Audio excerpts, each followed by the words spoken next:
masjid kami bangkit untuk mewadahi para mu'alaf dan insan hijrah.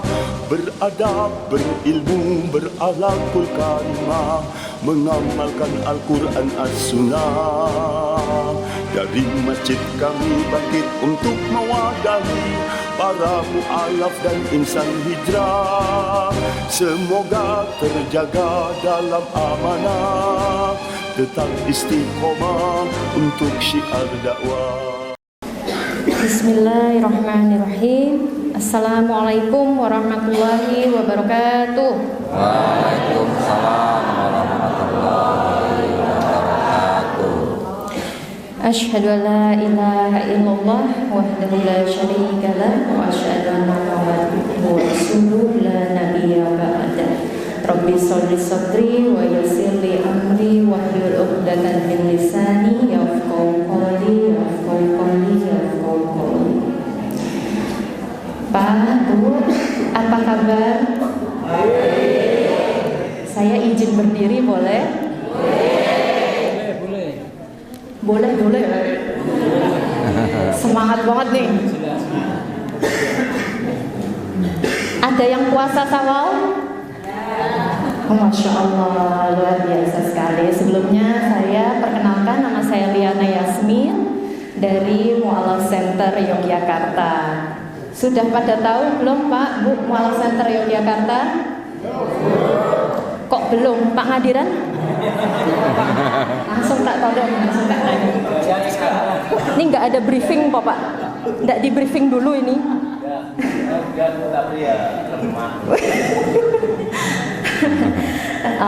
Saya mewakili dari Mu'alaf Center Yogyakarta mengucapkan taqabbalallahu minna wa minkum minal aidin wal faizin untuk Bapak dan Ibu sekalian. Masih suasana lebaran ya Pak, Bu?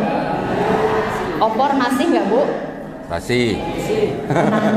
Basi bukan masih. Nek masih saya mampir boleh?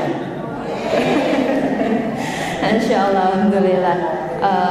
Puji dan syukur kita panjatkan kehadirat Allah Subhanahu wa taala atas berkat rahmat nikmat ya iman Islam kita bisa diizinkan berkumpul pada hari ini, diberi kemampuan kesehatan ya Pak, Bu, sehat semua ya. Nah, mudah-mudahan juga yang sedang sakit Allah angkat sakitnya, Allah gugurkan dosa-dosanya gitu ya. Salawat serta salam kita panjatkan pada junjungan kita Nabi besar Nabi Muhammad sallallahu alaihi wasallam yang insya Allah kelak kita tunggu syafaatnya di yaumil akhir. Amin amin ya rabbal alamin. Nah, ini saya kesini nggak sendirian Pak, Bu, saya bawa tamu spesial ya. Senang nggak Pak, Bu? Insya Allah ya, hari ini saya dengan tim Mu'alaf Center Yogyakarta bersama Kok Donditan. Masya Allah. Dari namanya kira-kira orang mana Pak? Oh, langsung orang mana Pak? Orang Bantul bukan. Kok Dondi ini salah satu pendakwah yang cukup terkenal ya Kok ya? Terkenal nggak Kok? Enggak. Diprotes saya Bu. Terkenal insya Allah ya kalau Bapak Ibu perso dan suka nonton YouTube, insya Allah suka lihatlah wajahnya Kok Dondi ini ya. Dakwahnya luar biasa Bu, sudah memualafkan banyak orang, pejuang akidah ya, pejuang kalimat tauhid yang insya Allah hari ini kita akan ngobrol-ngobrol Bu, ngobrol-ngobrol santai, gak usah sepaneng ya Pak Bu, gak usah tegang ya. Kita nanti ada sesi tanya jawab juga, jadi mungkin Bapak dan Ibu kalau mau bertanya dengan Kok Dondi boleh, nanti bisa langsung tanya, atau mau tanya ke saya juga boleh ya, pede banget ya. Jadi mungkin kita nggak usah berlama-lama lagi, saya bisa mempersilahkan Kok Dondi untuk memperkenalkan diri dulu. Tak kenal maka kenalan dulu ya. Monggo Kok Dondi silahkan. Baik. Saya juga izin berdiri kayaknya. Soalnya yang di belakang nggak kelihatan. Di belakang ada yang lebih rendah daripada yang di depan. Baik. Bismillahirrahmanirrahim. Hah? Naik. Nah ya. Bismillahirrahmanirrahim. Assalamualaikum warahmatullahi wabarakatuh. Alhamdulillahirabbil alamin wassalatu wassalamu ala Rasulillah. Senang sekali bisa berjumpa dengan Bapak Ibu di tempat ini. Masya Allah, masih semangat Lebaran ya, masih semangat Idul Fitri. Mari kita sama-sama berdoa, semoga amalan kita semua diterima di sisi Allah Subhanahu wa taala. Baik, saya senang sekali sudah diperkenalkan tadi oleh Celiana ya. C Yasmin apa Celiana di sini kenalnya? Apa aja? Apa? Ya, saya berkolaborasi ya dengan Mu'alaf Center Yogyakarta menuju desa ini dengan semangat tadi ya di jalan ya, semangat sekali tadi kita datang sini, kita pengen lihat gitu Desa Binaan Mu'alaf Center Yogyakarta, Masya Allah. Nah, di sini ada yang mu'alaf? Ada yang mualaf nggak, Pak, Bu? Boleh angkat tangan? Maksudnya yang baru-baru masuk Islam gitu ya? Oh, yang baru. Ada? Nggak ada? Alhamdulillah ya. Alhamdulillah. Ada? Ada? Oh ada ya, baru ya. Di belakang. Oh iya. Nah nanti Celiana bisa follow up tuh ya. Insya Allah. Dibina lagi gitu ya. Insya Allah nanti Mu'alaf Center Yogyakarta akan rutin mengunjungi setiap desa-desa binaan. Ini kayaknya ada feedback kayaknya. Matinya gimana nih? Atau Nggak bisa mati. tes? Ya. Agak jaga jarak. Agak jauhan dikit ya, nggak boleh dekat-dekat ya, bukan mahram. Baik, saya mungkin perlu perkenalkan diri dulu. Nama saya Dondi Tan. Saya mantan kafir, Bu. Boleh dong, boleh dong. Mendingan mantan kafir, mantan muslim. Mantan kafir Nah, mendingan mantan kafir. daripada mantan muslim. Jangan sampai kita jadi mantan muslim ya. Nah, kita sudah diberkahi Allah Subhanahu wa taala dengan agama Islam. Ya. Kenapa Islam kok agama yang diturunkan Allah Subhanahu wa taala? Kenapa kok Islam hanya Islam yang diridhoi Allah Subhanahu wa taala? Ternyata Islam itu adalah sebuah agama yang memang khusus untuk manusia. Kenapa saya sekarang bisa ngomong begini? Dulu saya nggak bisa ngomong begini. Ya, dulu saya mikirnya lain gitu kan. Oh, Islam begini gitulah. Sekarang saya baru sadar. Ternyata manusia yang benar-benar manusia itu agamanya cuma Islam. Kenapa coba kira-kira ya? Islam artinya apa?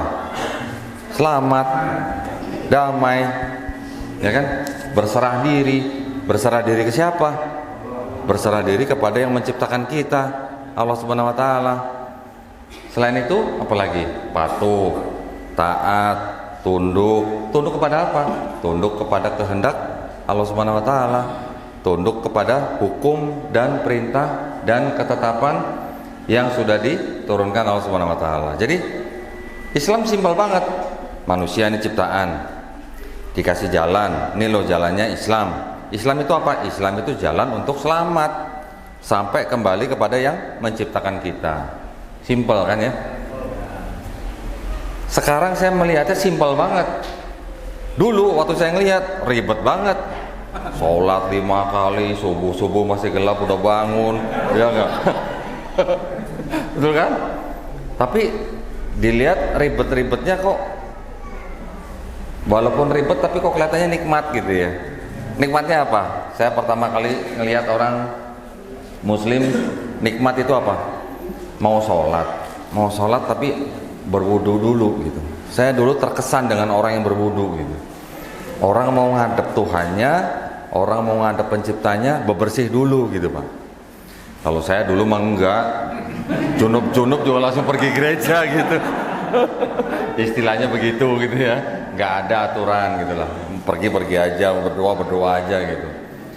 Nah, tapi di Islam kelihatannya ribet, tapi kok kalau dijalanin kok nikmat gitu ya.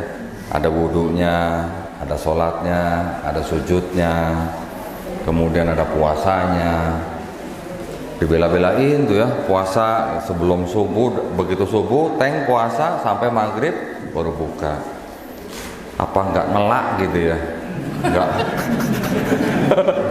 Seharian kan, dari gelap sampai gelap kan. Tapi kok begitu saya coba kok nikmat bener ya ternyata ya puasa itu ya. Ternyata juga kalau dilihat dari sisi kesehatan kok banyak gunanya puasa gitu ya. Yang tahu siapa gitu kalau puasa itu ternyata berguna buat tubuh manusia. Yang tahu pertamanya. Yang menciptakan pasti kan. Yang menciptakan tahu tubuh ini dalam setahun udah dikasih makan segala macam, makan minum. Dalam sebulan perlu puasa. Kenapa? Untuk yang namanya detoksifikasi, membuang racun-racun yang ada di badan kita. Yang tahu siapa? Yang menciptakan pasti kan. Nah, kita yang bisa berpikir, kita yang sudah dikasih akal sehat, kita baru tahu belakangan. Oh, ternyata gunanya puasa tuh begini gitu ya. Makanya Allah Subhanahu wa taala memerintahkan kita untuk berpuasa seperti umat terdahulu. Ya, dari umat terdahulu sudah disuruh puasa, kita juga disuruh puasa. Buat ibu-ibu ya, juga puasa juga sangat bagus. Buat bapak-bapak yang tadinya makan mungkin asal makan gitulah ya, sekarang ada ditahan. Dulu waktu saya pertama-tama mau puasa, saya sempat ragu loh, kuat nggak ya saya puasa ya. Tapi saya mikir gini, gampang puasa, nggak makan nggak minum saya masih kuat sih rasanya. Tapi nggak gini gimana ya? Kalau nggak gini gimana gitu kan? Waduh, apa tahan gitu seharian ya dari gelap sampai gelap ya. Tapi alhamdulillah hari pertama itu yang namanya bungkus rokok itu saya masukkan dalam tas. Begitu sudah mulai puasa, siang, pagi jam 10 lah sampai zuhur, sampai siang. Kok lupa saya? Lupa loh sama yang saya simpan di tas itu lupa loh. Biasanya tuh teringat terus karena mungkin di depan mata ya. Karena di depan mata jadi kita ngelihat terus, pengen terus. Tapi begitu pas bulan puasa lupa loh saya bener. Apa mungkin juga karena badan kita tidak diisi makanan, tidak minum, terus jadi keinginan untuk merokok jadi berkurang, saya nggak tahu ya. Tetapi entah bagaimana hari pertama puasa kok nggak kepengen ngerokok gitu, malah hilang sama sekali. Alhamdulillah. Cuman memang pas bukanya itu baru gitu ya. Wah, ternyata nikmatnya puasa tuh pas berbuka ya ternyata ya gitu. Saya baru ngerasain. Baru merasakan sehari, 2 hari, 3 hari, sebulan kok bisa ya gitu ya. Alhamdulillah sekarang sudah tahun ke berapa berarti sekarang? Tahun ke 8 berarti ini. Iya tahun ke 8 saya berpuasa. Alhamdulillah belum ada yang bolong. Saya senang sekali. Artinya saya bisa melaksanakan salah satu perintah daripada Allah Subhanahu wa taala. Jadi saya bisa taat, saya bisa tunduk dengan ketetapan Allah Subhanahu wa taala. Itu yang saya syukuri gitu ya. Sebagai manusia, kita hanya disuruh menjalankan perintah daripada Allah Subhanahu wa taala. Dan ternyata yang tadi saya bilang, ternyata agamanya manusia itu cuma Islam. Kenapa? Karena di Islam tidak ada diskriminasi. Tidak ada rasis. Cowok, Batak, Sunda gitu, nggak peduli. Orang kulit putih, orang kulit hitam, orang kulit kuning, orang kulit jingga gitu kalau ada misalnya. Ternyata semua sama di mata Allah Subhanahu wa taala. Saya takjub di situ. Saya takjub. Jadi rupanya Islam itu nggak melihat orang sipit, nggak melihat orang belok, nggak melihat orang keriting, nggak melihat orang rambut lurus segala macam. Yang dilihat, yang dinilai ternyata adalah apa? Takwanya. Saya sangat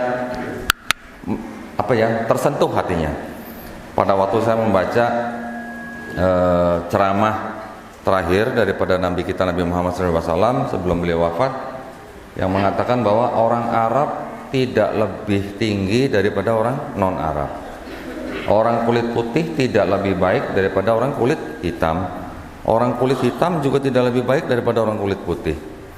Yang lebih baik apa? Adalah mereka yang bertakwa ternyata. Dan banyak hadis-hadis yang lain ya mengenai suami istri. Wah, itu juga sangat-sangat bagaimana gitu ya. Ternyata kok sosok seperti sahabat Nabi, sosok Umar bin Khattab radhiyallahu anhu, yang garangnya seperti apa, yang mudah sekali mencabut pedang, yang mudah sekali mungkin memenggal kepala manusia, kok bisa begini gitu di depan istrinya gitu, waktu istrinya ngomel gitu ya. Kok jagoan apa Mekah gitu loh. Pas masuk Islam kok saat di depan istrinya kok bisa begini gitu. Ternyata apa? Ternyata ada hadisnya ya, ada sabda Nabi. Sahabat-sahabat bertanya, siapakah orang yang paling baik? Ternyata Nabi bersabda, orang yang paling baik adalah orang yang paling baik terhadap istrinya. Masya Allah, siapa yang ngajarin ya begini ya? Kan, nah ini mohon maaf, kan di beberapa daerah atau di area mungkin kan ada budaya lah ya, ada budaya. Ada di tempat, salah satu tempat misalnya mungkin mengikuti budaya perempuan lebih tinggi daripada prianya. Ada lagi lain tempat pria lebih tinggi daripada wanitanya. Tetapi ini kok ajaran dari Timur Tengah kok yang paling baik pada istrinya gitu. Dan saya juga sangat kaget waktu saya juga baca hadis, ternyata yang wajib memberi makan istri itu adalah si suami.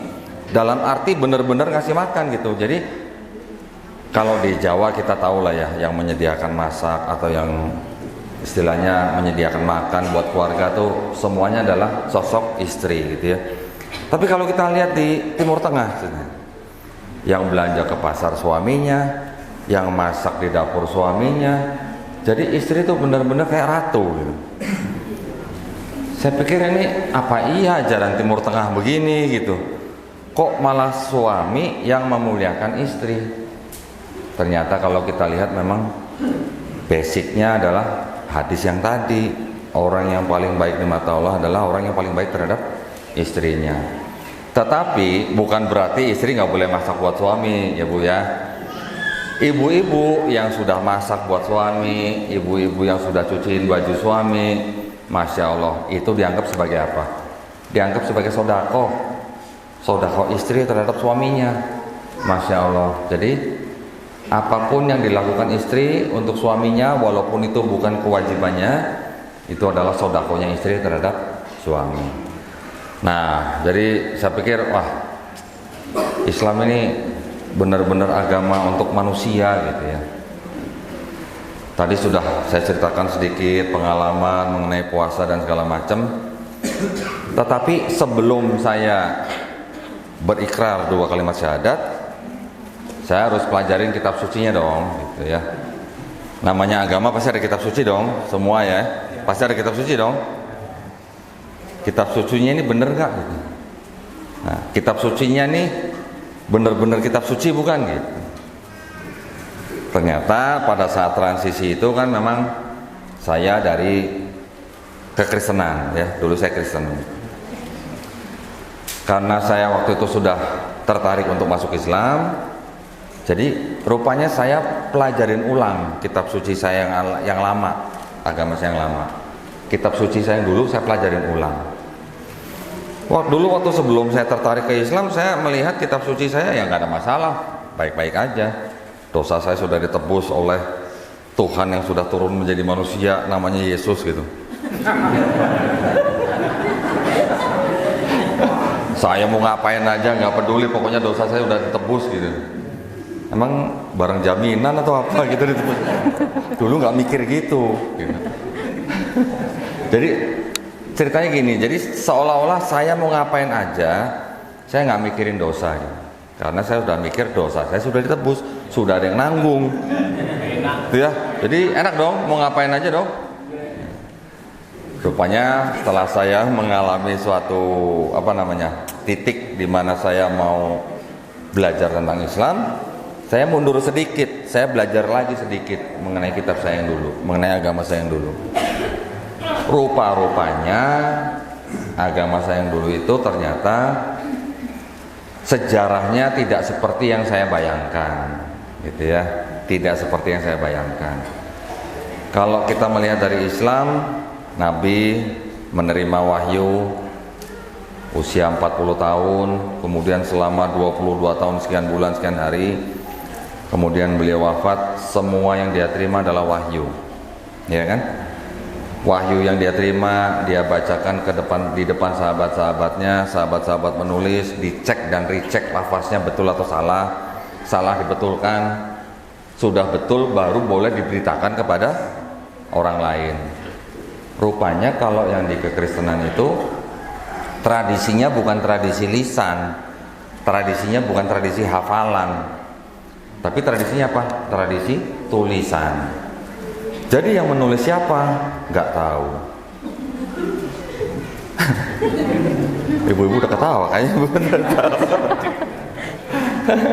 Jadi rupanya gini, kitab suci saya yang dulu itu, yang mungkin kalau Bapak Ibu taunya Alkitab ya tulisannya ya. Tapi saya sekarang mengajak Bapak Ibu jangan sebut itu Alkitab. Walaupun tulisannya Alkitab, jangan sebut Alkitab.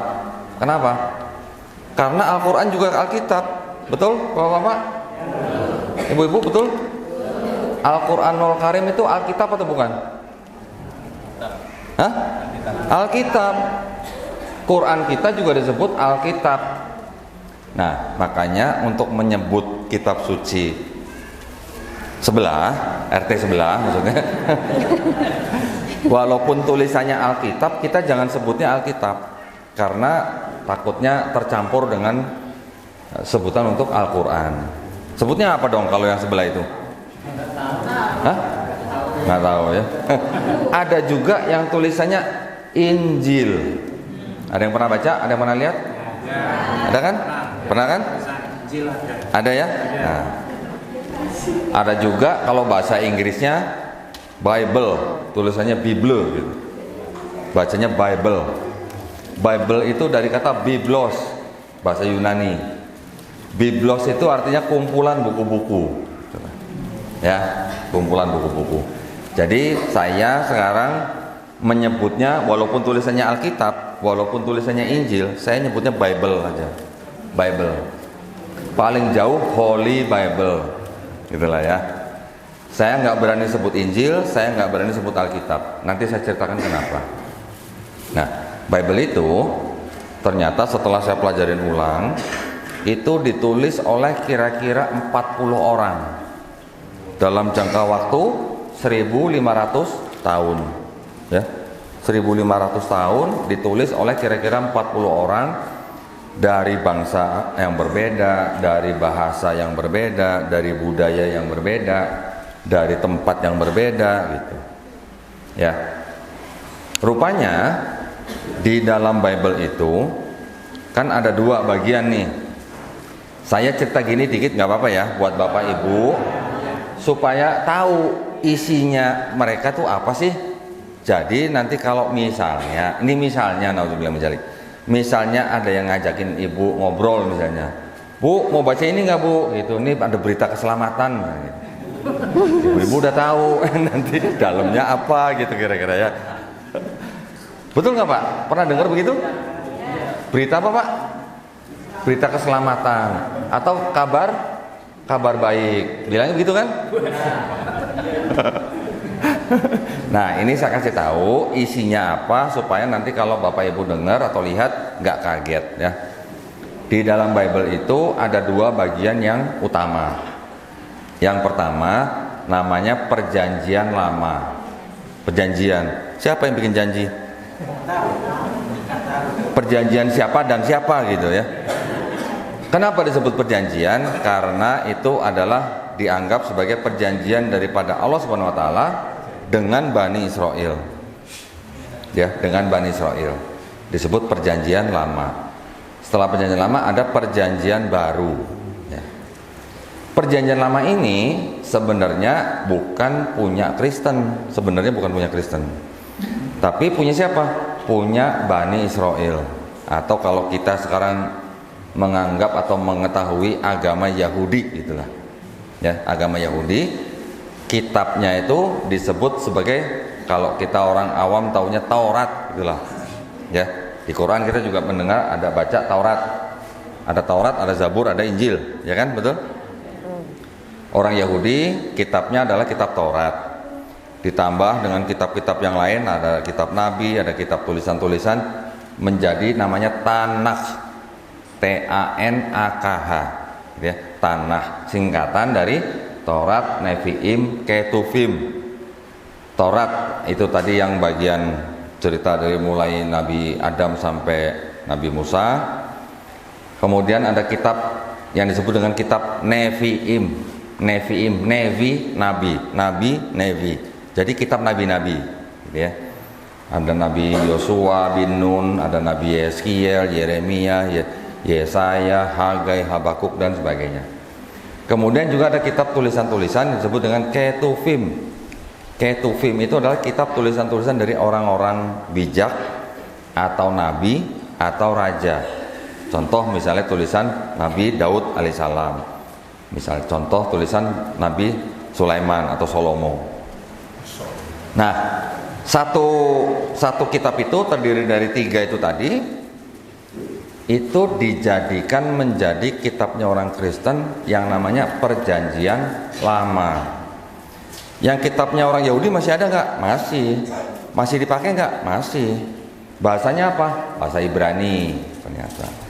Yang menjadi Perjanjian Lama dari Ibrani diterjemahkan ke bahasa Yunani, kemudian terjemahkan ke bahasa Latin, kemudian terjemahkan ke bahasa Inggris, dan lain sebagainya sampai ke bahasa Indonesia. Nah, itu yang Perjanjian Lama. Yang Perjanjian Baru itu ada yang disebut dengan, kalau orang Kristen sebutnya Injil. Ya, orang Kristen. Kita juga tahu Injil karena di Quran disebut Injil. Di Kristen, kitab yang Perjanjian Baru itu ada 4 kitab yang disebut Injil. Apa itu? Matius, Markus, Lukas, Yohanes. Ya, orang Kristen sebutnya Injil. Kita orang Islam boleh nggak sebut itu Injil? Boleh nggak, Pak? Enggak. Ada yang tahu kenapa? Bagaimana, Bu? Di dalamnya bukan tentang kitab Injil. Ya, jadi kita harus tentukan dulu nih. Kita harus tahu dulu nih Injil itu apa sih, gitu ya. Injil itu adalah wahyu yang diturunkan Allah Subhanahu wa taala kepada Nabi Musa alaihissalam, putra Maryam, untuk Bani Israel pada zaman itu. Yang nggak setuju angkat tangan. Yang nggak setuju. Oh, setuju semua berarti ya. Setuju apa ngantuk ini? Setuju apa ngantuk ini? Tapi nggak ngantuk, matanya melotot semua kok matanya. Setuju semua ya? Setuju, Pak? Saya ulang nih. Injil adalah wahyu dari Allah Subhanahu wa taala yang diturunkan kepada Nabi Isa alaihissalam, putra Maryam, untuk Bani Israel pada zaman itu. Yang nggak setuju angkat tangan. Alhamdulillah setuju semua ya. Alhamdulillah. Begitu juga Zabur, begitu juga Taurat. Taurat adalah wahyu yang diturunkan Allah Subhanahu wa taala kepada Nabi Musa alaihissalam untuk Bani Israel pada zaman itu. Zabur juga wahyu yang diturunkan Allah Subhanahu wa taala yang diturunkan kepada Nabi Daud alaihissalam untuk Bani Israel pada zaman itu. Semua setuju? Pelan amat suaranya. Semua setuju? Alhamdulillah. Berarti pertanyaan saya sekarang, apakah Taurat, Zabur, Injil yang disebut di dalam Al-Quran, apakah itu Bible-nya orang Kristen? Alhamdulillah. Apakah itu Bible-nya orang Yahudi? Alhamdulillah. Benar, walaupun kelihatannya jawabnya ragu-ragu. Ya. Ternyata memang benar. Taurat, Zabur, Injil yang disebut di dalam Quran itu bukan Bible-nya orang Yahudi, bukan Bible-nya orang Kristen. Apakah Nabi Musa menulis Taurat? Ayo, ada yang jawab? Ada yang bisa jawab? Tidak. Jawabnya yakin atau ragu-ragu atau gimana? 50-50. Yakin. Apakah Nabi Daud menulis Zabur? Nah. Apakah Nabi Isa menulis Injil? Nah. Tidak. Alhamdulillah udah pinter-pinter. Iya Bu dong. Yasmin. Iya dong. Hah? Jadi kayaknya udah kuat-kuat nih akidahnya nih. Gimana nih? Iya. Dilanjut nggak? Pulang aja yuk. Rupanya udah pada pinter-pinter ya. Jadi memang betul Taurat, Zabur, Injil adalah bukan Bible-nya orang Kristen, bukan Bible-nya orang Yahudi, ya, yaitu Taurat, Zabur, Injil yang disebut dalam Quran. Kalau orang Kristen mau bilang itu Injil, orang Yahudi mau bilang itu Taurat, yang itu hak mereka. Tapi kita buat kita orang Islam, kita membaca di dalam Quran kita, Quran membenarkan kitab-kitab yang diturunkan sebelumnya, yaitu Taurat, Zabur, Injil, itu bukan Bible-nya mereka. Kenapa? Itu bisa kita pelajarin. Kapan itu ditulis, siapa yang menulis, di mana ditulisnya, apakah isinya sesuai dengan Quran, gitu, ya. Jadi rupanya yang tadi saya sebut perjanjian lama di dalam Bible-nya orang Kristen itu adalah punya orang Yahudi. Kemudian di dalam perjanjian baru ada tadi yang 4 kitab, Matius, Markus, Lukas, Yohanes. Itu juga bukan Injil atau wahyu yang diterima Nabi Isa Al-Masih, tetapi lebih merupakan apa? Kisah hidup, ya, atau biografi lah gitu. Walaupun biografinya juga mungkin tidak sesuai dengan Al-Quran, tidak sesuai. Kalau di Quran Nabi Isa Al-Masih diceritakan, dikisahkan lahir di bawah pohon korma. Kalau di Bible diceritakan lahir di ada yang kandang domba. Kandang kambing, kandang domba. Padahal tidak tertulis, tidak ada tulisan Yesus lahir di kandang domba gitu, nggak ada. Sebenarnya itu adalah di penginapan. Cuman karena ditaruhnya di palungan, orang mikirnya palungan buat domba, jadi dianggapnya kandang domba gitu. Ya, kisahnya berbeda kan, kisahnya kan.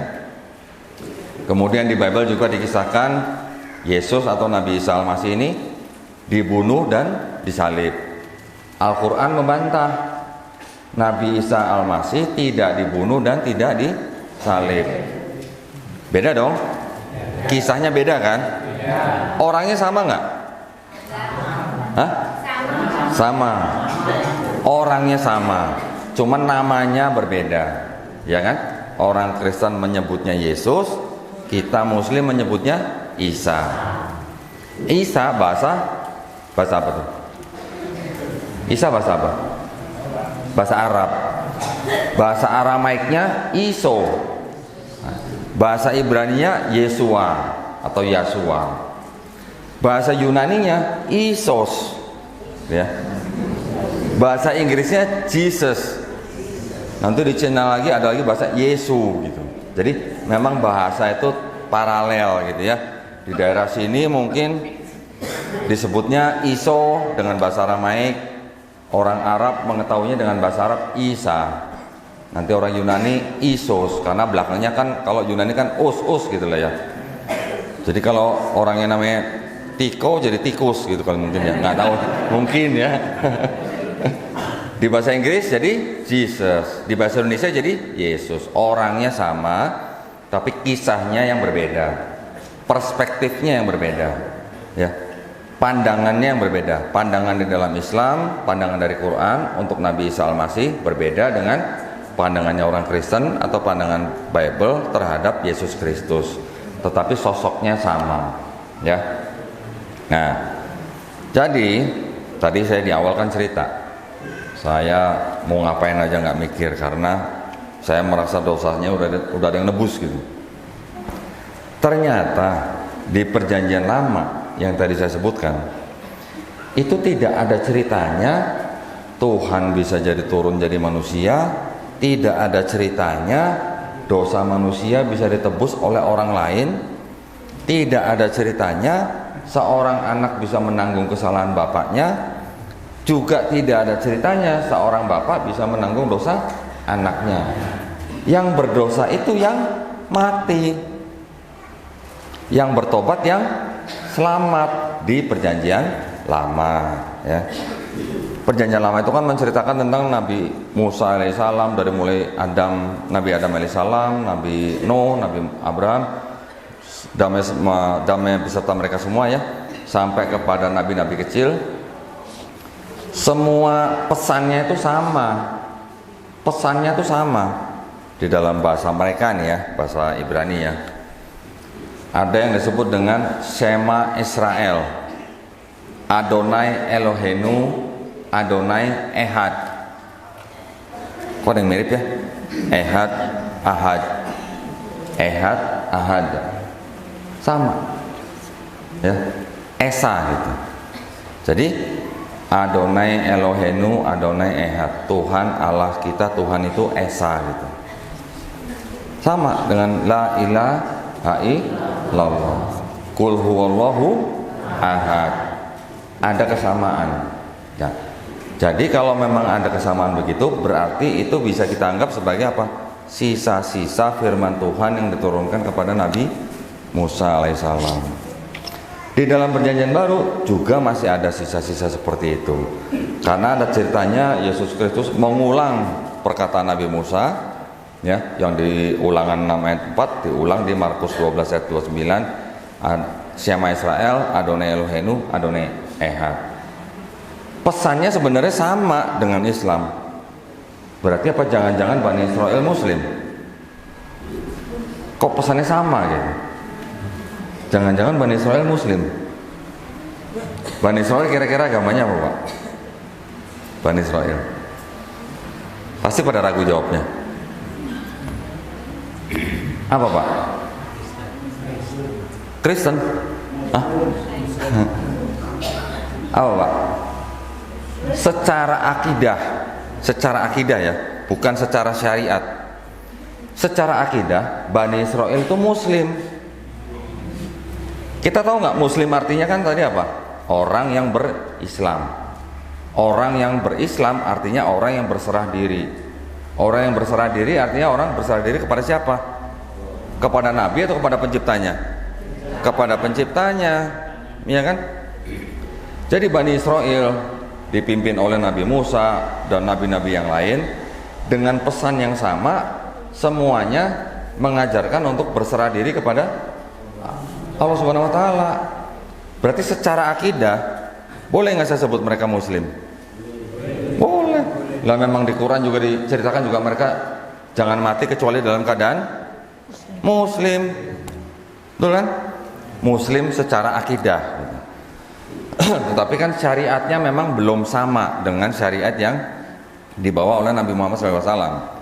Belum sama dengan syariat yang diturunkan melalui Al-Quranul Karim, gitu. Syariatnya masih beda-beda nih.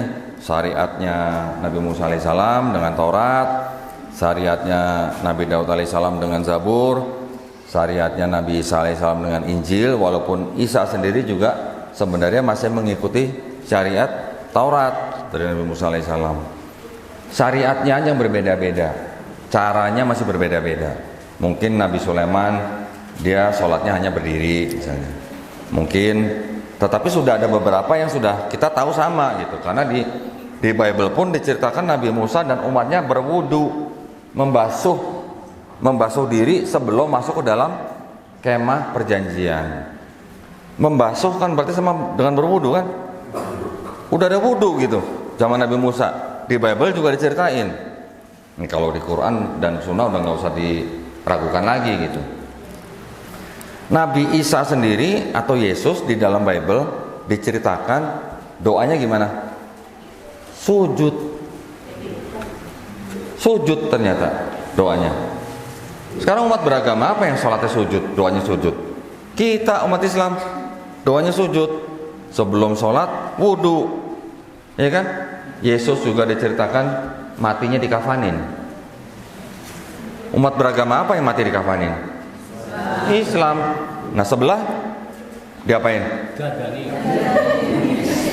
Pakai jas, gitu kan? Masuk peti, ya kan Pak? Masuk peti. Yesus di Bible diceritakan matinya dikafanin. Lah kok sekarang umatnya dipetiin gitu?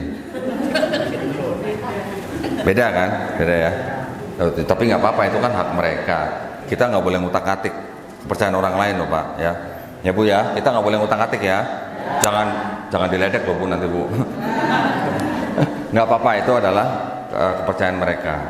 Tetapi artinya kita sebagai umat Islam, kita tahu bahwa nabi-nabi sebelum Nabi Muhammad SAW itu semuanya adalah Muslim. Karena semua nabi itu berserah diri kepada kehendak Sang Pencipta, kepada kehendak Allah Subhanahu wa Ta'ala. Mengajarkan yang sama, akidahnya sama semua.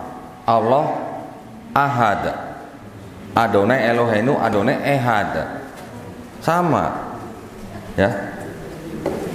Jadi kalau pesannya sama, hakikat pesannya itu semuanya sama gitu ya, nggak ada berubah ya, kita bisa sebut mereka semuanya adalah Muslim gitu. Cuman secara secara budaya, secara sinkretisme gitulah, percampuran dengan budaya, akhirnya timbul agama Yahudi gitu ya. Agama Yahudi kan mereka juga punya budaya sendiri kan.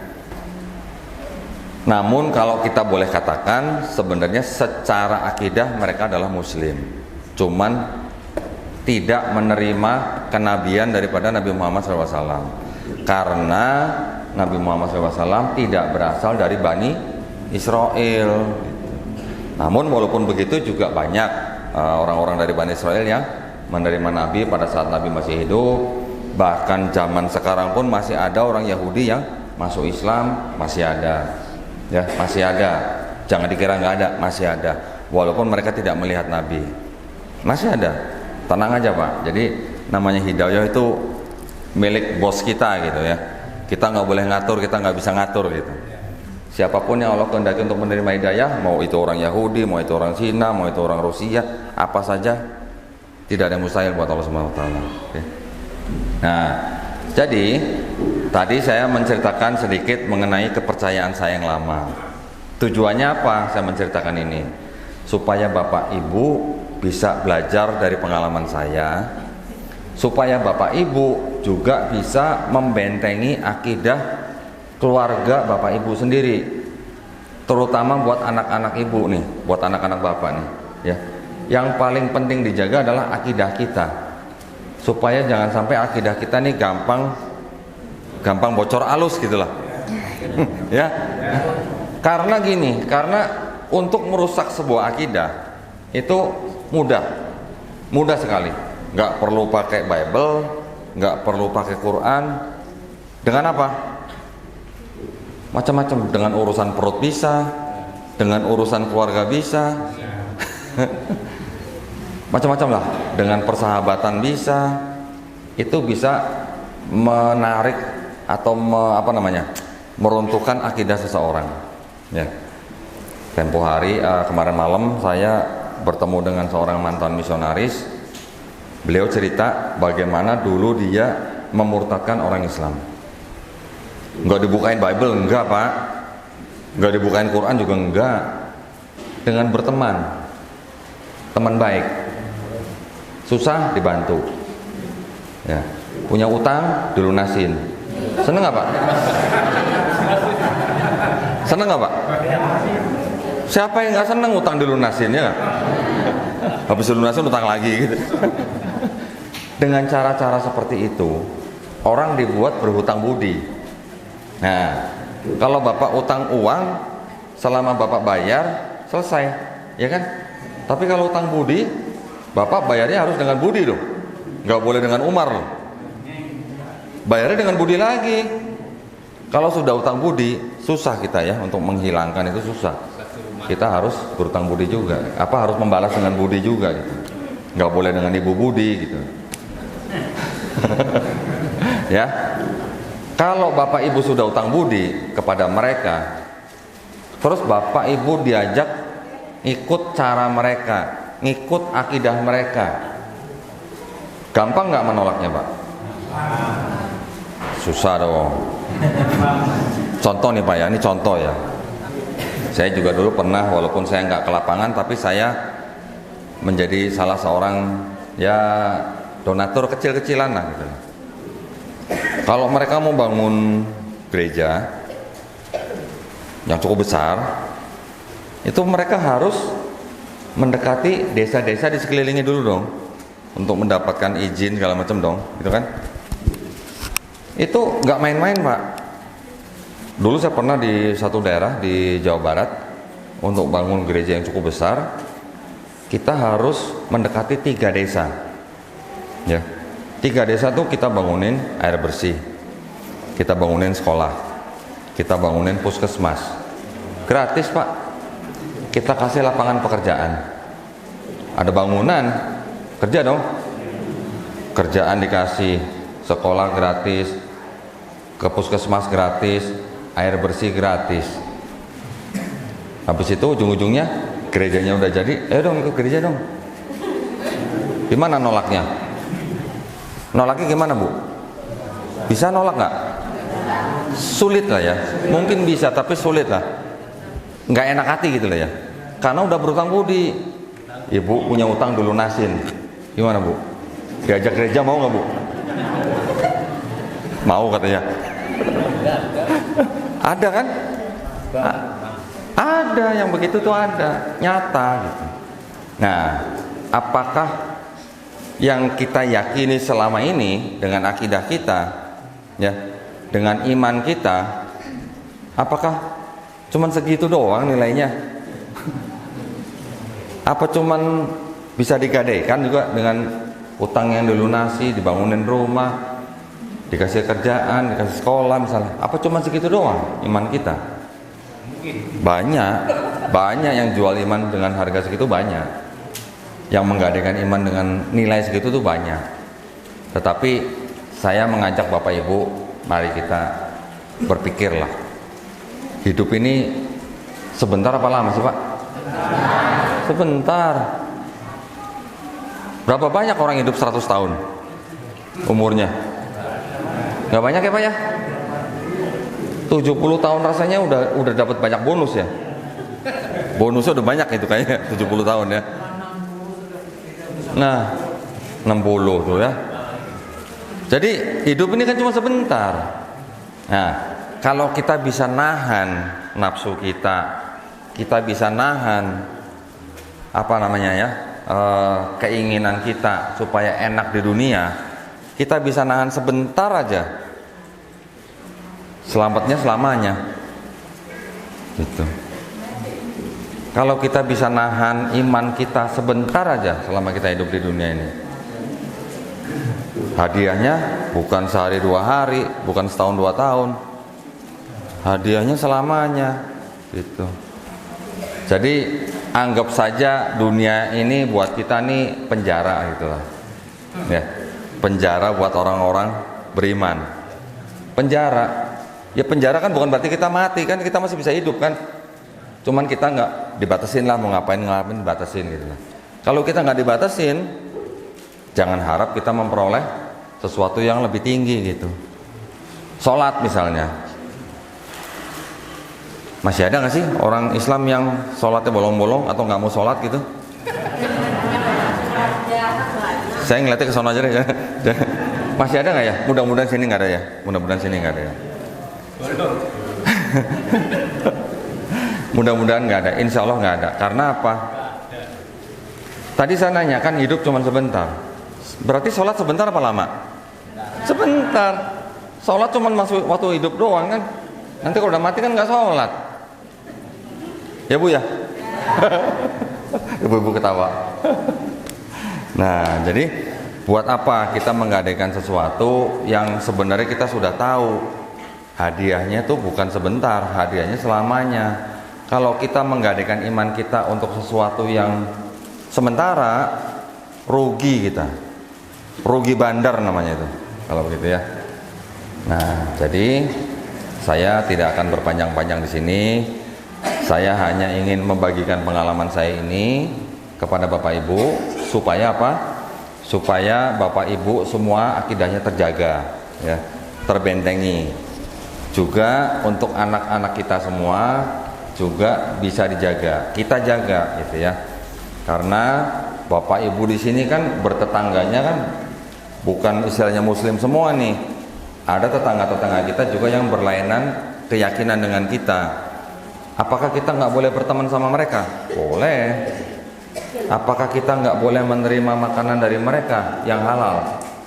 Boleh. Apakah kita nggak boleh berdagang dengan mereka? Boleh. Boleh. Nggak ada larangan untuk berdagang atau bermuamalah. Tetapi harus hati-hati gitu ya. Hati-hatinya apa? Akidahnya jangan sampai luntur. Sekarang nih, saya mau nanya nih, ibu-ibu, bapak-bapak kan udah jago nih. Contoh. Misalnya seorang adik kita misalnya datang ke toko permen misalnya. Nyolong permen satu biji nyolong. Kalau di dalam hadis kita ada cerita kalau seorang orang soleh makan satu biji kurma yang bukan haknya dia, berapa hari sholatnya nggak diterima, Pak? Ada yang tahu?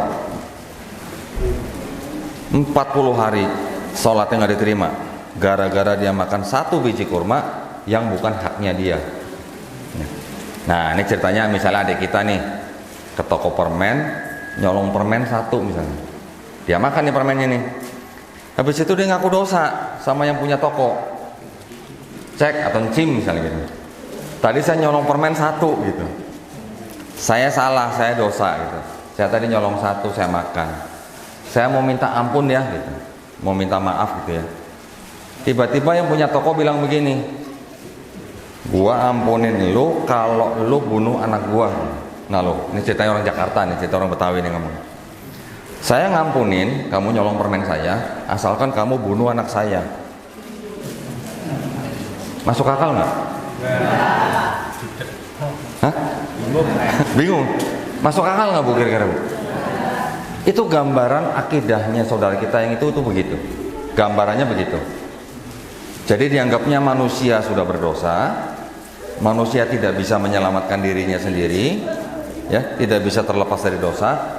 Makanya Tuhan harus mengorbankan anaknya untuk mati di atas kayu salib, menebus dosa orang manusia yang sudah berdosa itu. Itu akidahnya mereka begitu. Ya, Bu, paham? Yang saya maksud paham ya? Itu masuk akal sehat manusia atau enggak gitu? Enggak ya? Buat kita enggak. Kalau buat mereka masuk ya enggak apa-apa. Buat mereka mau percaya itu enggak apa-apa. Ada yang larang enggak percaya begitu? Enggak ada yang larang, boleh. Mereka dijamin hak dan hak untuk memeluk agama dan kepercayaan masing-masing. Tetapi konsep keselamatannya begitu di sana. Nah, kalau kita konsep keselamatan kita bagaimana? Selama la ilaha illallah kita masuk apa? Loh, kok pada nggak tahu? Selama la ilaha illallah kita masuk mana? Masuk? Masuk surga, masuk neraka? Pada ragu-ragu kayaknya. Selama kita mengucapkan la ilaha illallah kita masuk surga. Nah, kalau ada yang dosa-dosa ya, yang mengejar kenikmatan dunia, nanti dicucinya di neraka sebentar. Cuci dulu secelup dua celup gitulah, baru dimasukin surga lagi. Tetapi kita menuju ke surganya itu dengan amalan kita. Ya. Nanti kita mati bawa apa? Bawa mobil? Nggak muat, kubur nggak muat mobilnya. Bawa emas? Nanti emas diambil orang, gitu kan? Kita masuk yang kubur bawa apa? Amalan. Amalan itu nanti yang menentukan berapa lama kita dicelup di neraka selama kita masih la ilaha illallah. Nah, itu aja. Oke. Jadi akidah kita harus kita jaga bener nih. Akidah kita nih. Ya, la ilaha illallah. Akidahnya tetangga kita, mereka mau percaya begitu, itu hak mereka, nggak boleh diganggu. Kebaktiannya juga nggak boleh diganggu. Bahkan kalau mereka sampai lapar, kita harus kasih makan mereka. Ya, kalau mereka ada kesusahan, kita juga harus bantu mereka. Tetapi hati-hati kalau menerima bantuan-bantuan, hati-hati, jangan asal terima, kemudian di belakangnya udah ada utang budi, gitu ya. Sebaik-baiknya umat adalah umat yang nggak punya utang, tidur pules, ya. Tidur pules gitu, beneran kalau nggak punya utang ya. Yang punya utang pasti pikiran. Nah, begitu saja yang bisa saya sampaikan. Saya membuka ruang tanya jawab, misalnya ada yang mau tanya jawab, ya. Saya berdoa semoga kita semua dilindungi dan dirahmati Allah Subhanahu wa taala. Semoga kita semuanya istiqomah dan juga semuanya semoga kita husnul khotimah. Amin. Wabillahi taufiq wal hidayah. Wassalamualaikum warahmatullahi wabarakatuh.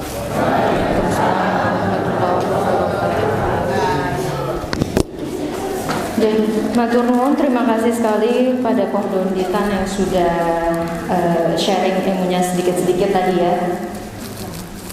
Bingung nggak Bu Pak tadi penjelasannya? Enggak ya, menambah wawasan ya, menambah pengetahuan kita. Dan Masya Allah tadi sedikit juga cerita bagaimana beliau perjalanannya, pencariannya, bagaimana belajarnya sampai akhirnya memutuskan memilih Islam sebagai agama dan keyakinan, gitu ya. Mungkin saya buka sesi tanya jawab untuk Bapak maupun Ibu yang mau bertanya, monggo silahkan. Mau mengenai materi tadi boleh, di luar materi tadi juga boleh, gitu ya. Monggo. Ada yang mau bertanya? Jih, monggo Bapak silahkan. Dengan Bapak siapa dan pertanyaannya apa? Monggo Pak. Sampai nggak ini? Ini nggak sampai Pak. Yang merah ini.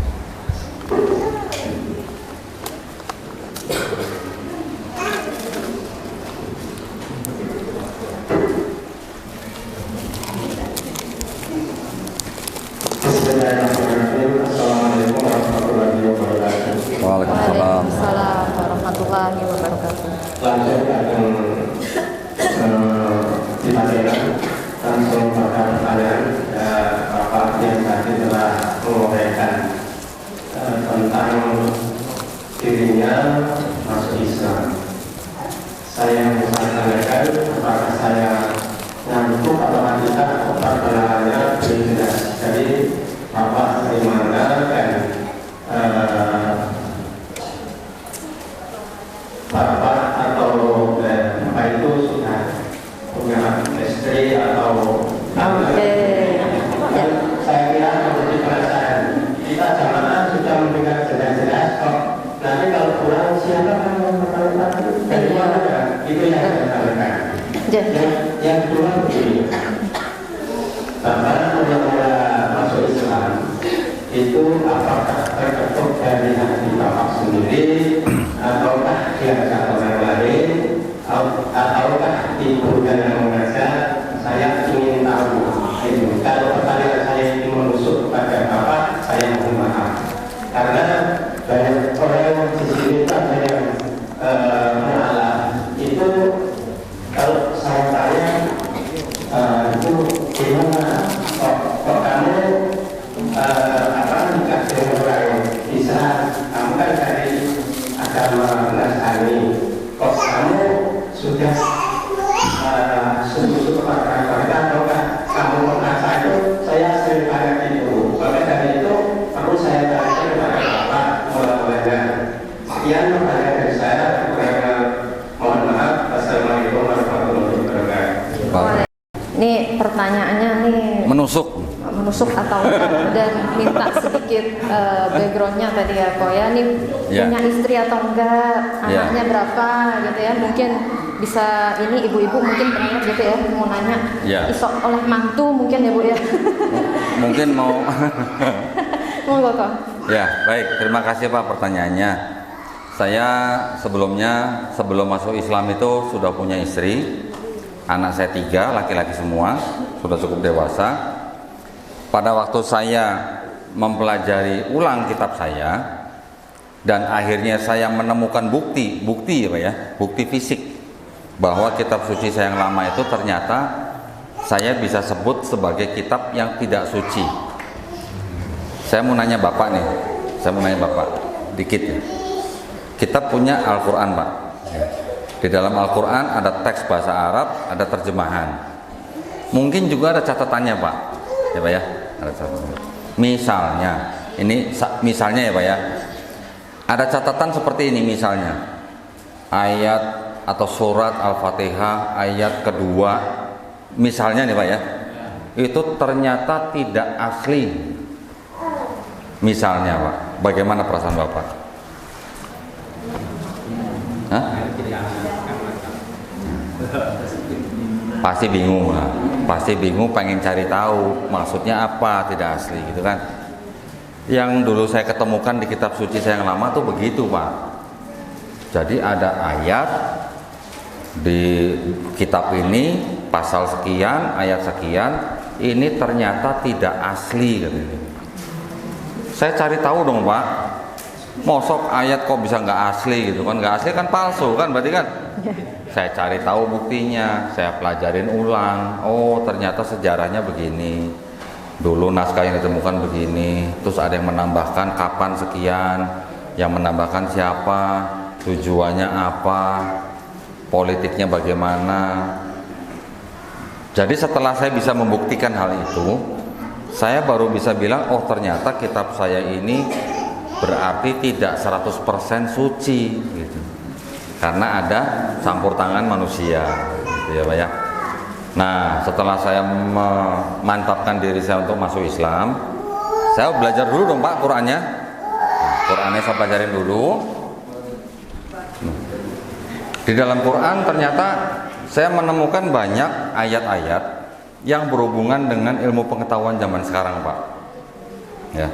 Mungkin kalau Bapak Ibu pernah baca di dalam Al-Quran, di mana Allah Subhanahu wa taala kan, jikalau Allah Subhanahu wa taala ingin memberikan hidayah kepada seseorang, orang itu akan diberikan kelegaan dalam hatinya untuk belajar Islam. Tetapi kalau Allah Subhanahu wa taala berkehendak untuk membiarkan dia dalam kesesatan, orang itu dadanya akan sempit dan sesak. Seperti ketika dia mendaki langit, Pak. Surat Al-An'am ayat 125. Saya mikir dari mana ceritanya manusia pada zaman itu sudah bisa tahu kalau mendaki langit itu dadanya akan sesek dan sempit.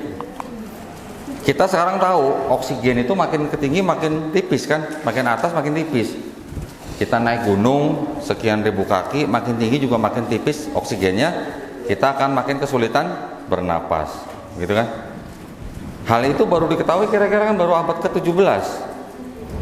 Ya, diketemukan oleh seorang ilmuwan namanya Pascal tahun 1648. Oksigen makin tinggi di atmosfer itu makin tipis, makanya manusia nggak bisa napas tanpa oksigen gitu. Kok di Quran sudah ada begitu gitu? Siapa zaman itu manusia yang udah pernah naik ke langit atau ke atas gunung sampai nggak bisa napas gitu? Siapa zaman itu manusia yang tahu kalau oksigen itu makin tipis gitu? Itu baru salah satu dari ayat-ayat di dalam Quran yang ternyata terbukti benar baru zaman sekarang. Artinya baru zaman-zaman belakangan inilah. Mungkin baru 50 tahun yang lalu, mungkin baru 100 tahun yang lalu gitu. Begitu juga gunung. Gunung disebut sebagai pasak di dalam Al-Quran. Pasak kita tahu bentuknya kan. Kalau kita berkemah mendirikan tenda, ada talinya, tali itu kita ikat di pancang atau di pasak. Pasak itu kita paku ke dalam bumi. Kepala pasak dengan badan pasaknya kan jauh lebih panjang badan pasaknya. Ternyata gunung juga disebut pasak karena gunung memang bentuknya seperti pasak. Siapa yang mengkonfirmasi gunung itu seperti pasak? Ternyata ilmuwan geologi namanya Frank Press. Dia memberikan bukti bahwa gunung itu yang di atasnya keluar itu hanya kepala pasaknya, badan pasaknya di bawah bumi, jauh lebih panjang gitu. Gunung Everest yang tingginya hampir 9 kilo, bodinya atau pasaknya itu badannya yang ke dalam bumi 125 kilo. Bayangkan. Dari mana Nabi Muhammad SAW tahu gitu kalau gunung itu ternyata seperti pasak gitu. Belum ada alat yang bisa membaca tanah di bawah bumi. Begitu juga belum ada alat untuk melihat lautan yang paling dalam tuh yang gelap, tidak ada cahaya sama sekali gitu. Belum ada alat untuk melihat pertumbuhan janin manusia di dalam perut seorang wanita. Belum ada mikroskop. Kok bisa tertulis di Quran gitu? Hal-hal seperti itu Pak yang membuat saya ini nggak mungkin karangan Nabi Muhammad SAW. Ini nggak mungkin karangan manusia gitu. Yang ngarang ini pasti yang menciptain manusia. Yang ngarang ini ya juga pasti yang nyiptain gunung. Yang ngarang ini pasti yang nyiptain laut. Yang nyiptain bumi dan langit pasti gitu. Bahkan ada seorang profesor yang bukunya itu dipakai di seluruh sekolah kandungan, namanya Profesor Kitmore dari Amerika, anak misionaris. Beliau sampai diundang ke Arab Saudi untuk menjabarkan gitu ya temuan dia gitu. Dia adalah pakar embriologi. Jadi dia menulis di buku itu embrio atau janin itu prosesnya sekian hari menjadi apa, sekian hari menjadi apa, sekian hari menjadi apa. Ternyata di Arab Saudi dia dikasih tahu sama orang bahwa itu sudah ada di Quran. Kaget ya. Gimana ceritanya? Pulang dari Arab Saudi, dia malah merevisi bukunya karena Quran. Sampai begitu. Di Arab Saudi dia berani ngomong di depan wartawan bahwa Al-Quran tidak mungkin dikarang oleh Nabi Muhammad. Ini pasti turun daripada Sang Pencipta atau Tuhan itu sendiri. Masya Allah. Itu baru sekelumit cerita-cerita atau temuan-temuan yang membuat saya yakin bahwa Quran tidak mungkin karangan manusia. Quran dikarang oleh yang menciptakan manusia, gitu ya. Nah, jadi setelah itu baru saya masuk Islam, gitu Pak. Mungkin mudah-mudahan menjawab pertanyaan Pak ya. Nah itu tadi menjawab pertanyaan lanjutan tadi. Sekarang sudah punya istri belum kok? Ya. Jadi setelah saya waktu itu masuk Islam, saya mendakwai dong Pak istri saya dan anak-anak saya. Ternyata mereka tidak mau ikut saya. Akhirnya kita bisa baik-baik. Nah, sekarang saya sudah menikah lagi dengan muslimah, itu istri saya itu Pak, situ Pak. Alhamdulillah. Yang di ujung itu Pak istrinya, cantik. Ya. Gitu. Ada lagi? Sudah menjawab Pak pertanyaannya ini? Ada ya? Sudah. Nah untuk Bapak ada hadiah ini kita bawa untuk Bapak nih. Nah, yang nanya dapat hadiah. Ayo Bu, nanya Bu. Dipanggil dulu baru. Langsung tunjuk tangan. Ayo Pak, ini masih ada nih Pak. Ada 3 lagi nih. Yo, monggo. Ini maju atau gimana? Siapa? Oh iya boleh. Maju gimana? Maju boleh Bu, maju. Maju aja. Biar saya juga kenal, kita semua kenal gitu ya. Monggo Bu. Betul. Ini karena Iya. Ini satu sama lain pada kenal enggak ya? Apa masih ada yang belum kenal juga Pak? Ini kenal semua ya? Jadi monggo. Dengan Ibu siapa namanya? Terima kasih waktu yang diberikan. Assalamualaikum warahmatullahi wabarakatuh. Assalamualaikum. Ibu kita pernah bersama ya. Pas di Masjid Al-Hikmah ya. Dulu Ibu mampir ke rumah. Oh iya. Nggak ingat saya pakai masker ya. Oh Ibu pertanyaannya. Terima kasih kepada Bapak Ustaz.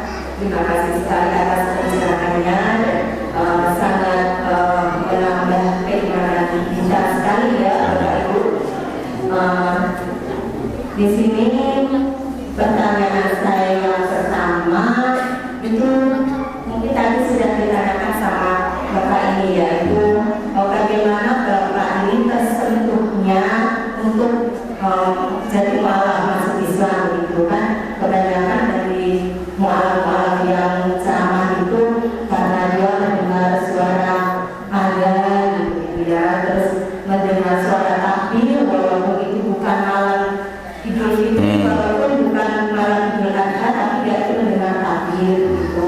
Itu yang pertama yang mau saya tanyakan dan ternyata sudah dijawab. Untuk yang kedua pertanyaan saya itu, nah saya itu punya teman.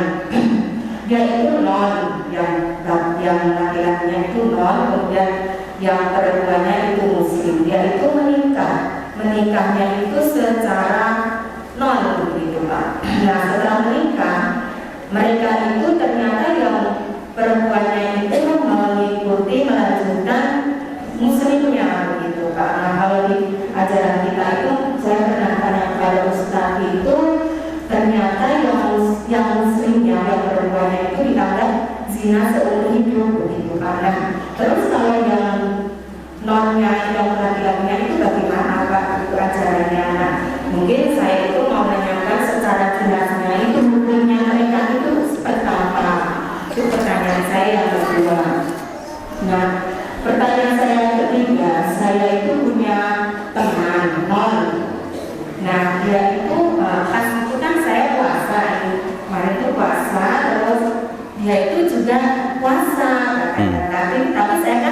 nggak mau kepo nanya-nanya puasa apa gitu. Nah mumpung ada bapak nih, saya mau tanya dia itu puasa apa, ikut-ikutan puasa emang apa emang ada ajarannya di sana itu puasa gitu Pak. Ya, baik. Nah mungkin seperti itu pertanyaan saya, ada kurang dan lebihnya saya mohon maaf, saya Yunis dan saya ucapkan terima kasih banyak.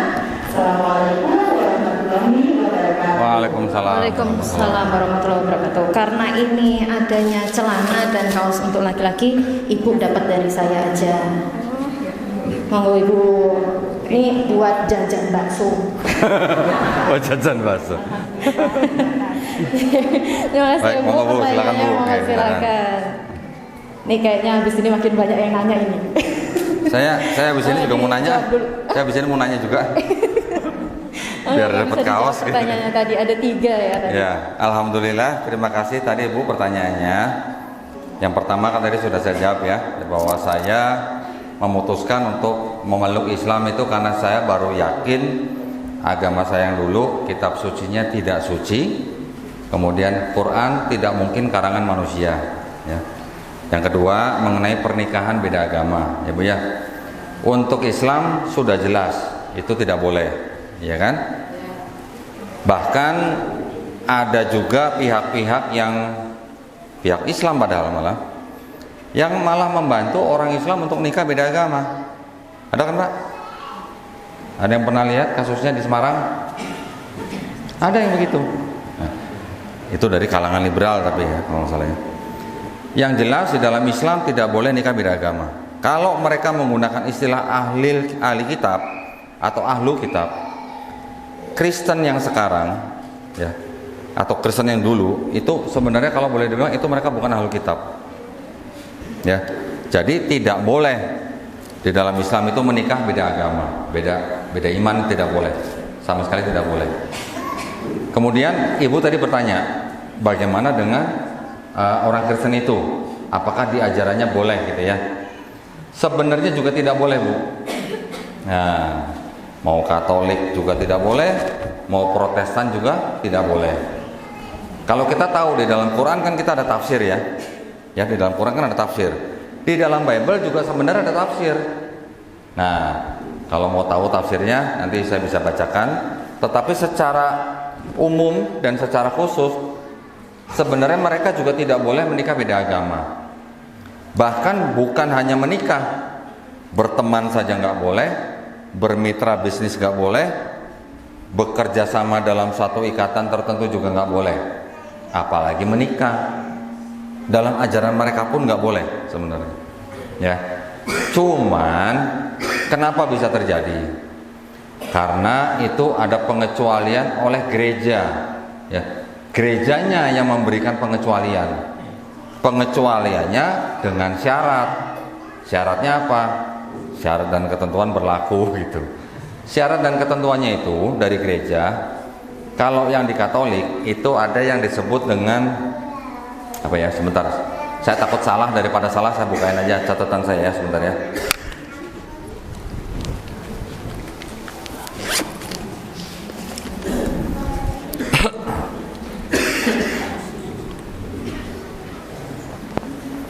Daripada saya salah, saya bukain catatannya supaya jelas nih. Jadi ada kayak semacam aturan pengecualian gitu.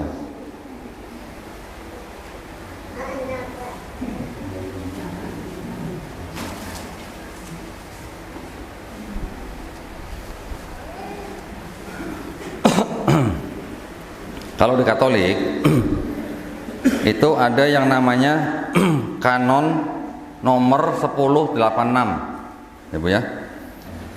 Juga yang disebut dengan perkawinan dispensasi, kanonnya nomor 1125 ya.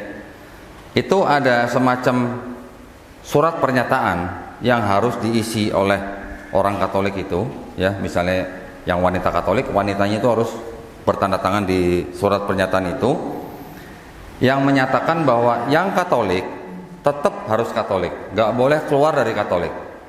Yang pertama. Yang kedua, kalau mereka punya anak, anaknya diusahakan harus masuk Katolik. Itu perjanjiannya, ya, pengecualian yang diberikan oleh gereja untuk umatnya yang menikah beda agama, ya. Terus kalau yang di Protestan juga sama, prinsipnya sama, membuat pernyataan kurang lebih seperti itu, dan anak-anak yang dilahirkan dari hasil pernikahan itu harus masuk Kristen. Oke. Tapi kalau mau baca tafsirnya di dalam Bible mengenai pernikahan itu, saya bacakan ya sekalian ya. Kalau ada yang mau catat boleh silakan ya. Itu sebenarnya ada di kitab 2 Korintus pasal 6 ayat 14. Bunyinya gini, Bu. Janganlah kamu merupakan pasangan yang tidak seimbang dengan orang-orang yang tak percaya. Sama dong sama kita dong. Kita juga begitu kan? Sebab persamaan apakah terdapat antara kebenaran dan kedurhakaan, atau bagaimanakah terang dapat bersatu dengan gelap? Jadi mereka berpikir bahwa orang Kristen itu dalam terang, orang di luar Kristen itu orang dalam gelap. Bagaimana bisa bersatu orang terang dan gelap gitu? Tafsirnya begini, saya bacakan. Tafsirnya itu dari lembaga yang disebut dengan Full Life ya. Karena itu orang percaya, maksudnya orang Kristen, jangan bermitra secara sukarela atau berhubungan intim dengan orang tidak percaya. Jelas nggak? Jelas nggak? Sebab hubungan semacam itu dapat merusakkan hubungan mereka dengan Kristus. Yang penting nih, ini meliputi apa? Kemitraan dalam dunia usaha, golongan rahasia, kencan berarti kan pacaran kan, pernikahan, dan persahabatan karib. Bersahabat karib aja nggak boleh, bagaimana menikah gitu. Ini tafsir resmi ya. Hubungan orang Kristen dengan orang tidak percaya seharusnya sejauh yang diperlukan dalam kaitan dengan keberadaan sosial atau ekonomi, atau untuk menunjukkan jalan keselamatan kepada orang yang belum percaya. Itu tafsirnya yang saya bacakan. Ada beberapa tafsir yang lain, tapi yang paling jelas tuh yang ini. Jadi di dalam kekristenan sendiri sebenarnya menikah beda agama pun tidak boleh. Boro-boro menikah, bersahabat karib aja nggak boleh. Kalau kita Islam boleh nggak bersahabat karib dengan non Islam? Boleh. Bermuamalah atau berdagang? Boleh. Bahkan kalau mereka lapar, kita harus kasih makan. 40 rumah dari rumah kita ada orang lapar, mau muslim mau non muslim, yang dosa siapa? Kita yang dosa kalau mereka sampai kelaparan. Nah kalau ini itulah, tapi mungkin ini tidak pernah dibacakan di gereja, mungkin ya, saya nggak tahu nih. Belum sampai. Mungkin belum sampai situ. Oke. Itu ya Bu ya, jelas ya Bu ya. Tadi yang ketiga apa tadi pertanyaannya? Tentang puasa ya Bu ya. Oh puasa, ya puasa. Baik, nah kalau di dalam kekristenan sebenarnya juga ada yang namanya puasa ada Bu. Tetapi tidak selama sebulan seperti kita, ya. Mereka ada puasa yang disebut dengan puasa apa ya namanya ya, setengah hari gitu Bu. Puasanya dari pagi sampai siang jam 12 udah boleh buka.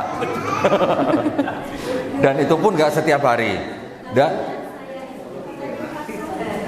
Oke, ada juga yang seperti itu. Tetapi dia tidak dari subuh sampai maghrib kan, kalau nggak salah. Dari terbitnya matahari sampai tenggelam. Sampai tenggelam. Oke, berarti dia mengikuti yang puasanya Yesus. Karena di Bible diceritakan Yesus berpuasa 40 hari. Nah, jadi di dalam Kristen itu kan memang banyak sekali aliran. Aliran-aliran ini tidak semuanya sama gitu. Syariatnya beda-beda. Ada yang puasa cuma setengah hari, ada yang puasa dalam beberapa hari aja, ada yang puasa sampai yang itu 40 hari gitu. Jadi suka-suka Bu itu Bu emang. Ya, bukan syariat yang diseragamkan untuk seluruh umat gitu ya. Kayak seperti kita kan Ramadan. Bisa ada yang 29 hari, bisa ada yang 30 hari gitu kan. Kalau mereka mah ya itu suka-suka gitu, tergantung dari alirannya gitu. Gak usah gitu Bu ya, gak usah gitu. Itu masalah puasa. Masalah Yesus itu Tuhan aja, bukan itu aja bisa beda loh. Beda gereja bisa beda konsep. Kalau aliran yang mengatakan Yesus Tuhan, itu mereka rata-rata tergabung di dalam kelompok yang disebut dengan Trinitarian, atau kelompok yang percaya dengan Trinitas. Ya, jadi Bapa Tuhan, Yesus Tuhan, Roh Kudus Tuhan, tapi bukan 3 Tuhan, tapi 1 Tuhan. Ngerti nggak Pak? Paham nggak Pak dengan begitu?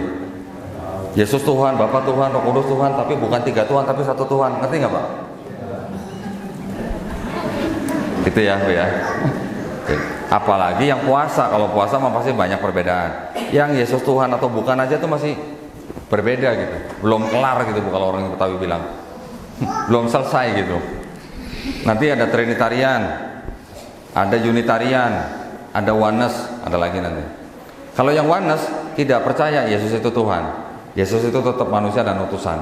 Tetapi sayangnya aliran ini tidak sampai ke Nabi Muhammad SAW.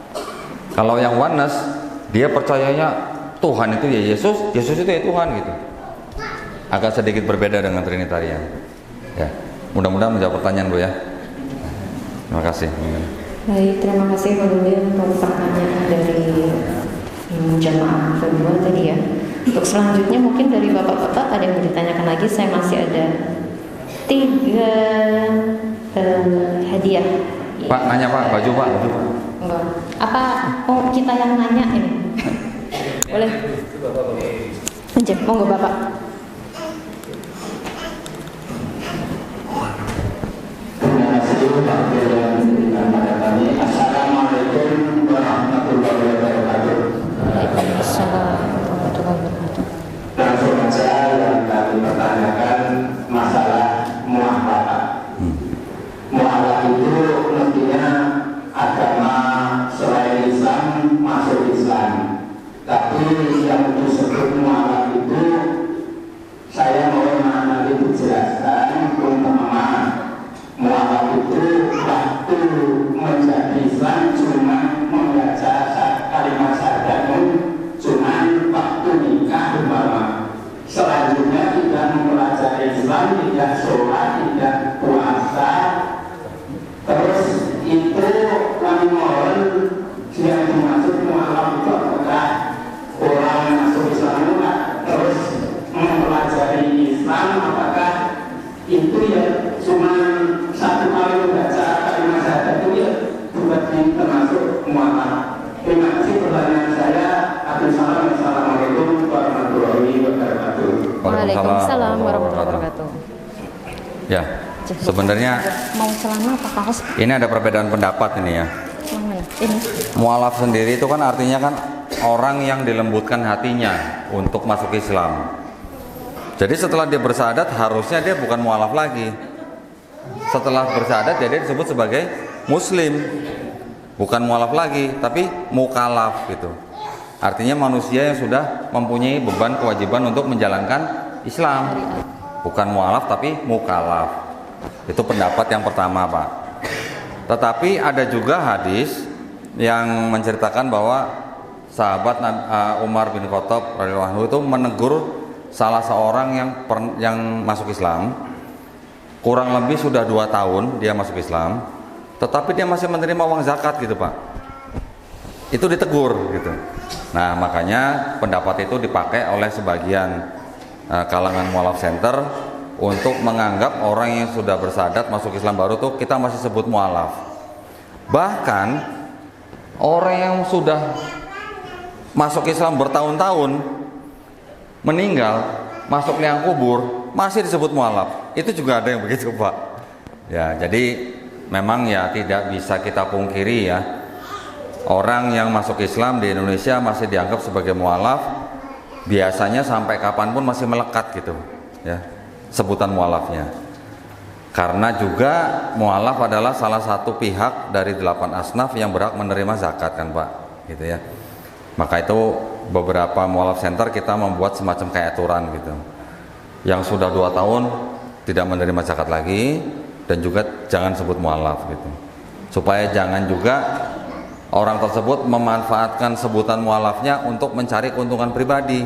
Itu juga ada yang begitu, Pak.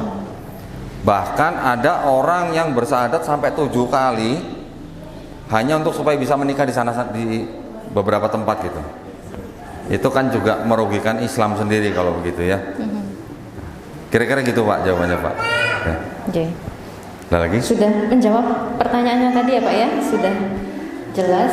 Untuk selanjutnya saya masih ada dua door prize lagi. Monggo ada yang mau bertanya lagi, silakan. Silakan. Tidak ada? Oke. Oh Doni mungkin mau tanya sama jamaah gitu. Mau tanya? Boleh? Saya boleh nanya? Dapat kaos seperti ya? Ini ngetes biar tadi masuk nggak ya ini materinya yang disampaikan gitu ya? Ya. Tadi saya mendengar dari Pak Ngadiran kan bahwa jamaah di sini kan jamaah dari beberapa masjid ya, betul ya? Berarti dari beberapa desa juga ya Pak ya? Kalau di desa Bapak Ibu masing-masing itu ada nggak kegiatan yang seperti tadi saya cerita? Misalnya dari tetangga-tetangga Bapak Ibu yang dari gereja mendatangi rumah dengan cara membagi-bagi sesuatu gitu, ada nggak yang begitu Pak? Hah?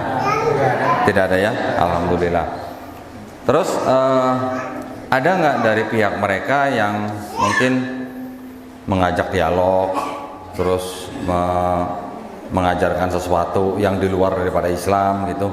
Ada nggak Pak yang begitu Pak? Tidak ada ya? Alhamdulillah. Jadi yang penting sekarang kita tetap harus menjaga kerukunan umat beragama ya. Kita juga tidak boleh mengganggu siapapun yang menjalankan agama yang diakui di negara Republik Indonesia ya. Dan kita juga harus menjaga persatuan NKRI. Itu yang penting ya Pak ya. Tetapi kita juga harus waspada. Kita juga harus hati-hati, baik terhadap diri kita maupun keluarga kita maupun anak-anak kita. Karena kalau di desa-desa kecil begini mungkin ada satu kegiatan yang kecil aja itu mungkin sudah terlihat ya, atau kentara gitu. Tetapi kalau di kota-kota besar seperti di Jakarta itu masih ada Pak yang begitu-gitu. Itu masih banyak yang begitu-gitu. Yang namanya upaya-upaya pemurtadan itu tidak hanya di gereja, tidak hanya di pasar, tidak hanya di sekolah, tidak hanya di jalan raya. Kegiatan-kegiatan seperti Car Free Day itu juga merupakan tempat untuk kristenisasi. Bahkan di depan minimarket pun bisa dilakukan. Saya berapa kali dipanggil dimintain tolong orang tua yang anaknya pulang-pulang dari sekolah sudah bawa rosario, pulang-pulang dari sekolah sudah bawa Bible yang kecil, udah banyak. Bahkan sudah ada yang dibaptis dan segala macam tanpa izin orang tua. Banyak seperti itu. Makanya saya hanya berpesan buat Bapak Ibu, jaga akidah kita, jaga akidah keluarga kita. Gitu ya. Itu saja dari saya. Ya, terima kasih Doni. Tadi sedikit ya itu ya yang perlu kita pertahankan, akidah kita, tauhid kita ya. Dan jangan lupa ibadah-ibadah wajib ya Pak, Bu. Kalau kemarin selama bulan puasa kita kenceng banget ya, tiap hari baca Quran. Wah, target khatam setelah bulan puasa selesai, Ramadan selesai. Nggih mboten? Oh nggih. Jangan ya Bu, pertahankan apa-apa yang sudah menjadi kebiasaan baik kita di bulan Ramadan. Kalau bisa diteruskan sampai insya Allah kita ketemu bulan Ramadan berikutnya ya. Kan kita nggak tahu ya Pak, usia kita, umur kita sampai kapan. Makanya selalu berdoa mudah-mudahan kita dipertemukan kembali dengan bulan Ramadan berikutnya. Kencengin terus imannya, akidahnya, tauhidnya, gitu ya Bu. Mungkin itu ya yang bisa kami sampaikan karena tidak ada pertanyaan lagi, atau masih ada? Sampun? Sudah baik. Untuk selanjutnya kita bisa tutup kajian kita pada pagi menjelang siang ya, siang hari ini kita tutup dengan membaca hamdalah bersama-sama. Alhamdulillah. Dan kita sempurnakan dengan membaca doa kafaratul majelis. Subhanakallahumma wa bihamdika asyhadu an la ilaha illa anta astaghfiruka wa atubu ilaik. Dari saya kurang lebihnya mohon maaf. Wabillahi taufiq wal hidayah. Wassalamualaikum warahmatullahi wabarakatuh. Waalaikumsalam warahmatullahi wabarakatuh.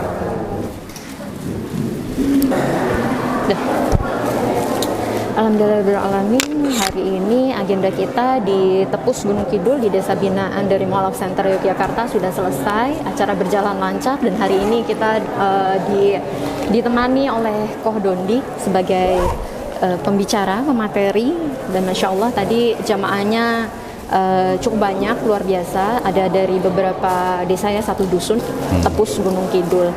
Nah ini masih dengan Koh Dondi. Tadi gimana Koh Dondi kesan dan apa ya kesannya ya? Alhamdulillah tadi saya senang sekali ternyata bahwa jamaah-jamaah di sini itu sudah pada aware gitu ya, sudah pada sadar gitu ya. Dan alhamdulillahnya mereka juga sedikit banyak juga sudah mengetahui tentang saudara kita. Jadi mereka juga tidak terlalu kaget gitu lah ya. Dan alhamdulillahnya juga mereka kesan saya mereka sudah menjaga akidah itu dengan baik. Ini adalah sebuah bentuk situasi yang menguntungkan buat umat Islam, terutama di kantong-kantong daerah seperti ini, karena upaya-upaya itu tidak pernah berhenti gitu ya. Semuanya itu tetap dijalankan dari sektor mana saja, pendidikan, pernikahan dan segala macam itu tetap dijalankan. Nah, inilah tantangan daripada Mualaf Center Yogyakarta. Selain daripada membina para mualaf atau orang-orang yang baru masuk Islam, tetapi juga menjaga dan membentengi akidah umat Islam yang sudah memang dari awal mereka atau dari lahir mereka sudah Muslim gitu ya. Luar biasa. Nah, jadi program-program apa yang dari MCY ini yang rutin dijalankan di desa-desa ini Mbak Diana? Ini memang jadi salah satu tempat yang rutin kita kunjungi ya Koh ya, dari tim Mualaf Center Yogyakarta, karena memang kami juga sadar tadi ini adalah area atau lokasi yang rawan akan pendangkalan akidah, dan upaya kami salah satunya ya seperti ini, mengadakan pengajian rutin untuk saudara-saudara kita yang ada di sini di area pesisir pantai sebetulnya ya, karena ini dekat dengan pantai. Selain itu juga kita ada program-program seperti kemarin kita sudah menyalurkan seperti zakat fitrah, zakat mal, juga ada bakti sosial gitu ya, ada bakti sosial kita pembagian sembako, dan belum lama kemarin juga kita ada pengadaan MCK itu di dekat sini ya, karena ada satu tempat lokasi di mana ibu-ibu tuh sering belajar Iqra, belajar ngaji Quran, tapi tidak ada tempat wudhu dan tempat MCK-nya. Jadi kalau mau ke toilet atau apa mereka harus pulang dulu kok, atau numpang ke tetangga gitu. Ini salah satunya kemarin kita sudah kerjasama dengan beberapa relasi dakwah juga, dan alhamdulillah sudah berdiri, sudah bisa digunakan. Tapi pasti masih banyak tempat yang membutuhkan. Betul. Ini hanya salah satu ya Koh ya, yang ada di desa binaan kami, dan ada beberapa desa binaan juga yang tersebar di DI Yogyakarta yang masih kita bina, yang kita masih upayakan gimana caranya supaya mereka dalam menjalankan ibadah syariat dan lain sebagainya itu dimudahkan dengan fasilitas yang mungkin dari saudara-saudara kita, sahabat-sahabat Mualaf Center Yogyakarta upayakan gitu loh kok melalui kita ini gitu. Nah, saya coba ingin memberikan pesan ya buat para pemirsa, buat sahabat-sahabat Mualaf Center Yogyakarta yang sedang di dalam keadaan kelapangan rezeki. Silakan bisa membantu Mualaf Center Yogyakarta di dalam melaksanakan kegiatannya ya, melalui rekening nih, nanti di tengah sini ya ditampilkan ya. Mana ada kan? Nah, ini ya. Jadi mudah-mudahan partisipasi para pemirsa, para sahabat Mualaf Center Yogyakarta insya Allah diterima di sisi Allah Subhanahu wa taala sebagai amal jariah ya. Amin ya rabbal alamin. Mohon doanya, mudah-mudahan Mualaf Center Yogyakarta tetap semangat ya. Ya, terima kasih Koh Dondi atas supportnya, Masya Allah. Dan untuk teman-teman dan sahabat Mualaf Center dimanapun berada, dukung terus dakwah kami, support terus dakwah kami, ikuti setiap kegiatan kami yang akan kami update terus di media sosial kami, baik di YouTube, Instagram maupun di Facebook. Dan untuk donasi tadi ya, atau support dakwah kami di rekening yang ada di bawah ini nanti bisa dikirimkan. Semoga menjadi amal kebaikan jariah yang membuahkan pahala di sisi Allah, dan Allah membalas dengan kebaikan baik di dunia maupun kelak di akhirat. Gitu ya Kak. Jazakumullah khairan katsir, barakallahu fikum. Wassalamualaikum warahmatullahi wabarakatuh. Waalaikumsalam warahmatullahi wabarakatuh.